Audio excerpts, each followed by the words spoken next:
जरा सोचो, अगर तुम्हें 40 करोड़ रुपए दिए जाएं, वो भी सिर्फ इस चीज के लिए कि तुम्हें बस एक बड़े से व्हाइट रूम में लगातार 50 दिनों तक बिना बाहर आए रहना है। कुछ ऐसा ही होता है केट और माइक के साथ। कहानी की शुरुआत में हमें एक कपल केट और माइक को एक बड़े से व्हाइट रूम में घूमता हुआ दिखाया जाता है। इस रूम में सभी चीजें व्हाइट कलर की थी। दरअसल केट और माइक पर वुआन नाम की एक डॉक्टर एक्सपेरिमेंट कर रही थी, जिसमें इन दोनों को इस व्हाइट रूम में लगातार 50 दिनों तक बिना बाहर आए रहना था, और अगर वो दोनों उस रूम में 50 दिन तक रुक गए तो उन्हें $5 मिलियन यानी 40 करोड़ रुपए इनाम के तौर पर मिलेंगे। लेकिन अगर उन दोनों में से किसी एक ने भी हार मानी तो ये इनाम घटकर $1 मिलियन यानी 8 करोड़ रुपए ही रह जाएगा। इस एक्सपेरिमेंट के रूल के हिसाब से इस रूम में उन दोनों के अलावा और कोई नहीं रहेगा, ना ही वो किसी से मिल पाएंगे, और इनके पास एंटरटेनमेंट का भी कोई जरिया नहीं होगा। अब ये दोनों बहुत खुश थे, क्योंकि इन्हें लग रहा था कि ये पैसे कमाने का सबसे आसान तरीका है। यहाँ पर ये आपस में डिस्कस करने लगते हैं। केट माइक से कहती है कि मैं इन $5 मिलियन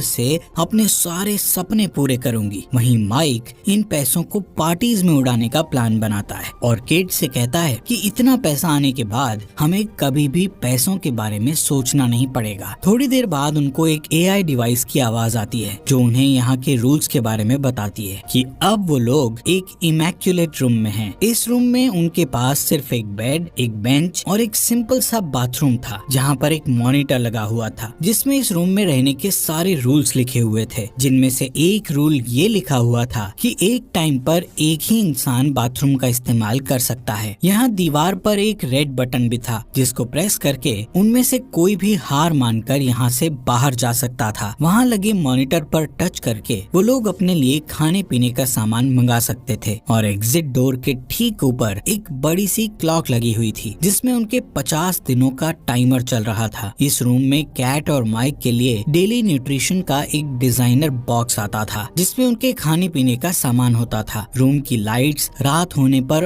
ऑटोमेटिकली ऑफ हो जाती और सुबह होने पर ऑटोमेटिक ऑन भी हो जाती थी। इस रूम में समय के साथ साथ सुबह, दोपहर, शाम और रात होने की अनाउंसमेंट AI डिवाइस से की जाती थी, जिसका मतलब होता था कि अब उन्हें आराम करना चाहिए। स्क्रीन पर टच करके वो अपने लिए अलार्म भी लगा सकते थे। माइक यहाँ ऐसे रहने लगता है जैसे कि उसके वेकेशन चल रहे हों, इसलिए वो हर रात देर से सोता था। वहीं केट अपने लिए एक अलार्म सेट करती है ताकि वो अपना एक रूटीन बना सके। अब वो दोनों अपनी पहली रात यहाँ एक ही बिस्तर पर बिताते हैं। सुबह होते ही केट नहाने के लिए बाथरूम में जाती है और वहाँ शीशा देखती हुई खुद को कहने लगती है कि हमें इस चैलेंज को हर हाल में जीतना है। नहाने के बाद वो अपने कपड़े बाथरूम की लॉन्ड्री में धोने के लिए दे देती है, जिसके बदले में उन्हें सिंपल सा प्लेन पजामा और टी-शर्ट्स मिलती हैं। वो दोनों आपस में मस्ती करते हुए कहते हैं कि चलो, इन लोगों ने कम से कम उन्हें रंगीन कपड़े तो दिए। कुछ टाइम बिताने के बाद केट सोचती हुई माइक से बोलती है कि आखिर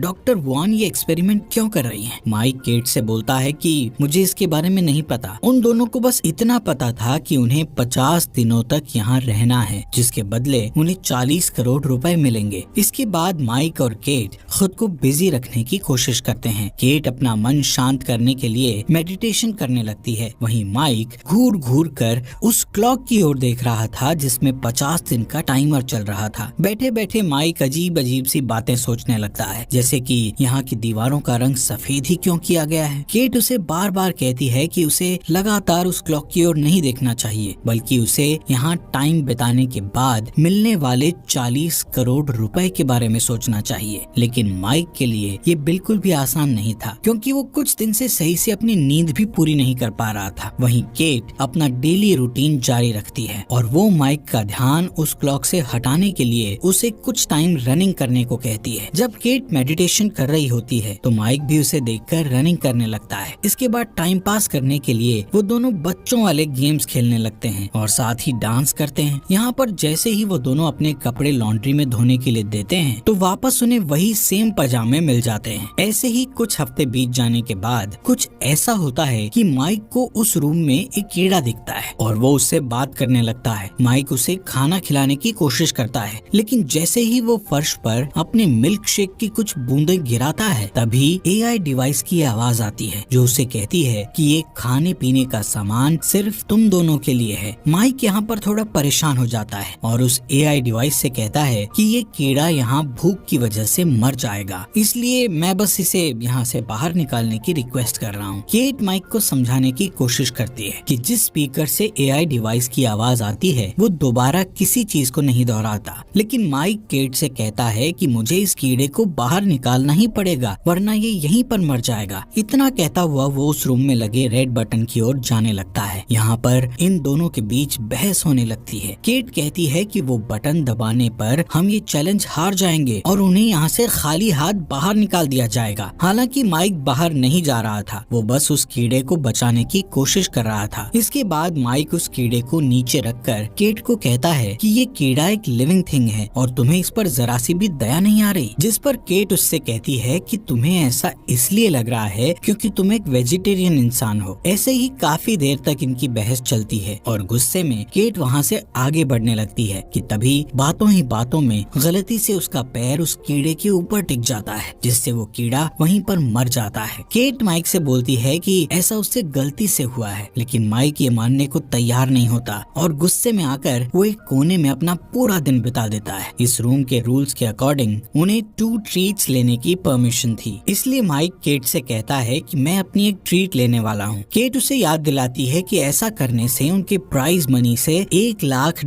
कम हो जाएंगे, इसलिए वो माइक को ऐसा करने से मना करती है। लेकिन फिर भी माइक अपनी ट्रीट लेने चला जाता है और बदले में उसे एक ग्रीन कलर का स्केच मिलता है। माइक कहता है कि इससे तो उसका कुछ होने वाला नहीं है, फिर भी कम से कम अब दीवार पर आर्ट बनाकर टाइम पास तो कर ही सकता हूँ। अब जैसे ही कैट उसे दीवार पर ड्राइंग करते हुए देखती है तो वो उससे खुद का पोर्ट्रेट बनाने को कहती है, जिस पर माइक भी उसका पोर्ट्रेट बनाने लगता है। काफी टाइम बाद केट बोर होकर यहाँ से चली जाती है क्योंकि वो माइक के लिए एक मॉडल नहीं बनना चाहती थी। वहीं माइक तब तक ड्राइंग करता रहता है जब तक वो उस स्केच को खत्म नहीं कर देता। वो पूरे बाथरूम और टॉवल को ग्रीन स्केच से पूरा भर देता है। इस वजह से केट बहुत परेशान हो जाती है और माइक से अपने पहले के रूडली बिहेवियर के लिए सॉरी बोलती है। लेकिन यहाँ पर इन दोनों के लिए एक अच्छी बात ये थी कि अब 50 में से सिर्फ 20 दिन ही और बचे थे। ऐसे ही इनके इस रूम पे दिन बीतते जाते हैं और एक सुबह अचानक केट को बाथरूम में एक गन मिलती है। ये दोनों हैरान और परेशान हो जाते हैं कि ये गन आखिर यहाँ कैसे आई। बाथरूम से वो गन उठाकर ये दोनों बेड के नीचे फेंककर उसे छुपा देते हैं क्योंकि AI डिवाइस ने उन्हें लॉन्ड्री में कपड़ों के अलावा और कोई चीज देने से सख्त मना किया था। कुछ दिनों बाद इन्हें कुछ रिवॉर्ड मिलता है जिसमें इनको एक फैमिली और फ्रेंड्स के मैसेज दिखाए जाते हैं। माइक अपनी सिस्टर का मैसेज देखता है जो उसे बताती है कि वो कैसी है और मॉम डैड कैसे हैं। अपनी बहन को देखकर माइक बहुत खुश होता है, लेकिन जब केट को उसके डैड का वीडियो मैसेज दिखाया जाता है तो उसके डैड कहते हैं कि अब वो रोड पर नहीं बल्कि एक शेल्टर में रह रहे हैं। केट उस वीडियो को रुकवाना चाहती थी, लेकिन उसके कई बार कहने पर भी वो वीडियो नहीं रुकता। तभी वो बाथरूम की ओर जाती है और वहाँ जोर जोर से रोने लगती है। माइक उसे चुप कराने की कोशिश करता है। इसके थोड़ी देर बाद वो दोनों एक साथ लिपट कर सो जाते हैं। अब जैसे ही सुबह अलार्म बजता है तो केट बेड से नहीं उठती क्योंकि वो डिप्रेशन में चली गई थी। जब माइक उससे ना उठने की वजह पूछता है तो वो उसे बताती है कि उसने अपने डैड को कई सालों बाद देखा था और वो हमेशा माइक से झूठ बोलती रही कि उसके डैड नहीं है क्योंकि वो अपने डैड को लेकर बहुत शर्मिंदा थी। वो माइक को बताती है कि उसके डैड बहुत ज्यादा ड्रिंक करते थे और उसके स्कूल की फीस भी नहीं भरते थे। माइक केट से कहता है कि अब हमारे इस रूम में 50 दिन पूरे होने में सिर्फ 2 ही हफ्ते बचे हैं, लेकिन केट अभी भी बेड पर ही पड़ी हुई थी। माइक उसे एंटरटेन करने के लिए नए नए तरीके आजमाता है, लेकिन इससे कैट पर कोई असर नहीं होता और फिर वो खुद भी कैट के साथ बेड पर लेट जाता है, लेकिन इससे भी कैट को कोई फर्क नहीं पड़ रहा था। ये देखते हुए माइक जमीन पर जाकर लेट जाता है। नेक्स्ट डे माइक केट को उनकी बची हुई एक और ट्रीट लेने के लिए कहता है, लेकिन केट उसे ये कहकर मना कर देती है कि वो और पैसों को खोना नहीं चाहती, जिससे माइक फ्रस्ट्रेट हो जाता है क्योंकि उसे लगता है कि अब वो केट की मदद नहीं कर पाएगा। कि तभी केट बेड से उठती है और माइक से उसकी दूसरी ट्रीट मांगने के लिए कहती है, भले ही उनका $1 मिलियन का नुकसान हो जाए। तभी माइक दूसरी ट्रीट के लिए मॉनिटर पर टच करता है, जिससे उस रूम का डोर ओपन होता है और एक नेकेड लेडी रूम के अंदर आती है जिसका नाम साइमन होता है। उसको ऐसे नेकेड देखकर माइक हैरान हो जाता है। साइमन भी डॉक्टर वुआन के इस एक्सपेरिमेंट के बारे में कुछ नहीं जानती थी, क्योंकि वो सिर्फ एक एक्ट्रेस थी जिसे इस काम के लिए पैसे दिए गए थे और वो पूरे महीने के लिए यहाँ बुक थी। साइमन को इस रूम में केट और माइक के साथ सिर्फ 24 घंटे ही गुजारने थे। केट माइक से कहती है कि वो अपनी टी शर्ट उतारकर साइमन को दे दे ताकि वो थोड़ा बहुत अपने आप को कवर कर सके। साइमन माइक की ड्राइंग को देखकर उसकी तारीफ करने लगती है, जिससे केट को और भी ज्यादा गुस्सा आता है। रात होने पर माइक उन दोनों लड़कियों को बेड पर सोने के लिए कहता है और खुद जमीन पर सो जाता है। जिसके बाद केट को इन दोनों की हरकतों से बहुत ज्यादा चिढ़ हो रही थी, इसलिए वो माइक को भी बेड पर सोने के लिए बुला लेती है और खुद इन दोनों के बीच में सो जाती है। यहाँ पर पूरी रात केट को चैन से नींद नहीं आती और सुबह जब वो उठती है तो वो देखती है कि साइमन बेड पर नहीं है। ये देखकर वो सोचती है कि शायद साइमन यहाँ से जा चुकी है, लेकिन दरअसल साइमन बाथरूम में थी और वहाँ वो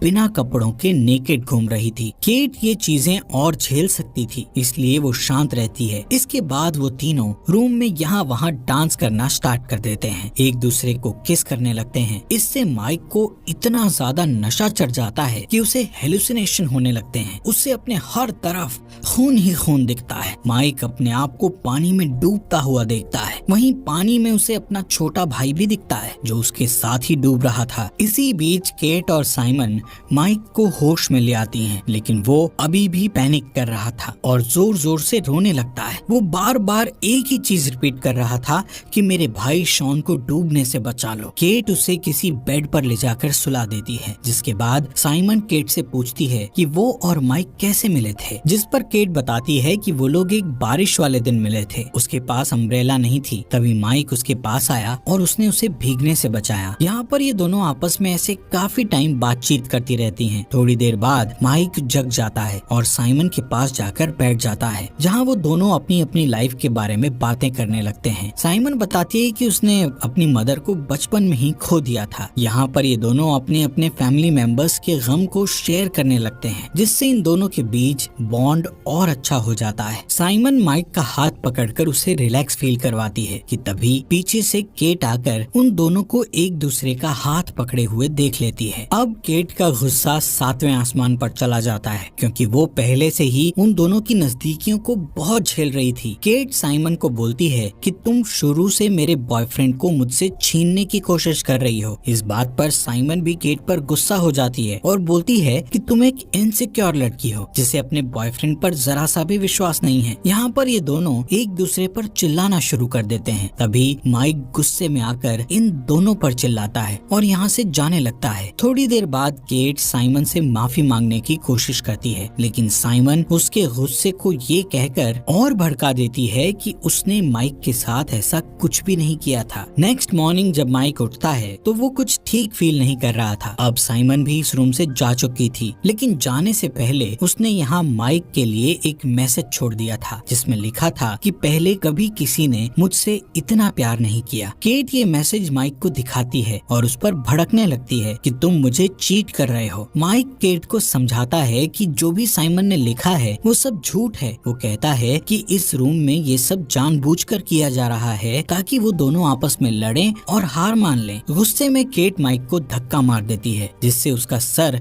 दीवार से टकरा जाता है और उसके सर से खून बहने लगता है। माइक केट से दूर चला जाता है और उसे कहता है कि उसने कभी भी उसे धोखा नहीं दिया, तब भी नहीं जब वो न्यूयॉर्क चली गई थी। वो हमेशा चाहता था कि केट कभी भी अनकंफर्टेबल फील ना करे, इसलिए उसने अपने कई सारे दोस्तों से मिलना छोड़ दिया। उसने अपने कॉलेज की पढ़ाई भी पूरी नहीं की ताकि वो केट के साथ घर पर रह सके। जब वो डिप्रेस थी तब भी वो उसके साथ था और इन सब के बदले में उसे क्या मिला? बस उसका शक और नफरत। यहाँ पर केट माइक से माफी मांगती है कि मुझसे गुस्से में ऐसा हो गया। तभी माइक को बहुत अजीब सा फील होने लगता है। वो कहता है कि उसे डॉक्टर की जरूरत है। केट जल्दी से उसके लिए मिल्क शेक लाती है और एक टॉवल से उसके सर की चोट को कवर करती है, जिसके बाद वो माइक को कहती है कि उनके इस रूम के कॉन्ट्रैक्ट में मेडिकल रिसोर्सेज के बारे में नहीं लिखा। माइक ये सुनकर बिल्कुल भी विश्वास नहीं कर पाता कि वो केट से क्या सुन रहा है। वो केट से पूछता है कि क्या सच में तुम्हें मेरी इस चोट की चिंता है? दरअसल माइक की चोट काफी छोटी सी थी और धीरे धीरे उससे खून आना बंद भी हो जाता है। लेकिन माइक ये बात सोचकर बहुत परेशान होता है कि क्या होता अगर केट गुस्से में उस पर और ज्यादा घातक हमला करती। शायद अब तक तो उसकी मौत भी हो चुकी होती। वो केट से कहता है कि पैसों के लिए वो उसे जान से भी मार सकती है। अब माइक केट से कहता है कि बाहर में गया पैसा, मुझे इस रूम से सबसे ज्यादा नफरत हो गई है। माइक डिसाइड करता है कि वो यहाँ से बाहर चला जाएगा। केट उसे बाहर जाने से मना करती है और कहती है कि अगर वो यहाँ से बाहर जाने की कोशिश करेगा तो वो उसे शूट कर देगी। माइक उसकी इस बात को इग्नोर करता हुआ रेड बटन दबा देता है और व्हाइट रूम से बाहर निकल जाता है, जबकि उसके 50 दिन होने में सिर्फ चंद ही दिन बाकी थे। माइक के यहाँ से जाने के बाद केट सो जाती है और पूरा दिन उदास रहती है, जिसके बाद वो माइक की पेंटिंग देखते हुए उसे याद करती है। केट के अब इस रूम में सिर्फ 2 ही दिन बचे थे जिससे वो इस चैलेंज को जीत जाती, लेकिन केट 2 दिन पहले ही उस रेड बटन को दबाकर यहाँ से बाहर निकल जाती है। कुछ महीने बाद हम माइक को जॉगिंग करते हुए देखते हैं, जो अब सिंगल था। जॉगिंग करते वक्त वो केट की बिल्डिंग के पास से गुजरता है। रास्ते में अचानक वो केट से मिलता है। यहाँ हमें पता चलता है कि उस रूम से बाहर आने के बाद कई महीनों तक ये दोनों एक दूसरे से मिले भी नहीं थे। इसके बाद ये दोनों यहाँ से साथ मिलकर डिनर पर जाते हैं। रास्ते में माइक केट से पूछता है कि क्या उसने उस रूम का रेड बटन दबा दिया था। केट इसका जवाब नहीं देती, लेकिन वो जो कुछ भी हुआ उसके लिए माइक से माफी मांगती है। जब वो दोनों यहाँ से चले जाते हैं तब कैमरा एक बिल्डिंग पर फोकस करता है जिस पर ये साफ साफ लिखा था कि इस बिल्डिंग का निर्माण एक बहुत बड़े डोनेशन से हो पाया है, जिसके डोनर ने अपना नाम नहीं बताया। मूवी के एंडिंग में हम देखते हैं कि उसी रूम में एक नया कपल इस चैलेंज को एक्सेप्ट कर लेता